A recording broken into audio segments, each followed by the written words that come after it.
Ed Sheeran has won planning permission to build anti-homeless railings outside his £8 million London home. The pop star, who slept rough in London during the beginning of his career, has been given a green light to install pedestrian gates and cast-iron railings outside his home in Kensington and Chelsea despite the original plan being rejected. According to his planning agent, the gates and railings will prevent opportunities for rough sleeping. The proposal, approved by Kensington and Chelsea Borough Council earlier this month, will also see a key fob system set into a Portland stone plinth outside Sheeran's four-story home, which is a former Victorian brickworks. The plan was originally rebuffed as the 4-foot-high railings were considered to look too domestic for the former industrial area. However, it was given approval after being changed so it was more in line with the affluent neighborhood, which is in a conservation area.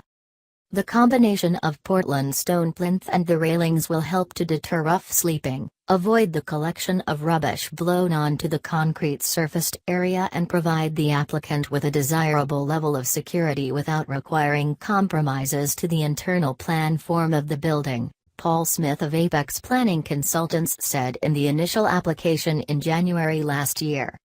We consider the proposals would represent an additional phase in the extensive development and devolution of the building, providing improved security for the occupants, helping mitigate the existing poor surface treatment and preventing opportunities for rough sleeping. The proposal was amended twice after planning officers voiced concerns the railings would not match the character of the Victorian brickworks. A planning spokesperson said, "The decisive issue is whether the revised proposal would preserve the character and appearance of the conservation area and the appearance of the individual building." The revised proposal is for railings which echo the design of historic factory entrances and would maintain the distinct industrial character of the individual building. Sheeran addressed his short stint of sleeping rough in his 2014 book A Visual Journey, saying, "There was an arch outside Buckingham Palace that has a heating duct and I spent a couple of nights there. That's where I wrote the song Homeless." He later clarified the comments, saying, "Everyone's saying Ed Sheeran was homeless, I never said that in the book. I went without a bed for some nights, that's it. It's just that I didn't have a place to stay, those nights, so I slept on the Central Line and outside Buckingham Palace." Sheeran, who has sold more than 26 million albums and 100 million singles worldwide, hit out after details of the planning application were first reported in April. He denied the reports and referred to work he has done with homeless charities Shelter and Crisis. Dear Natalie Edwards from The Sun newspaper.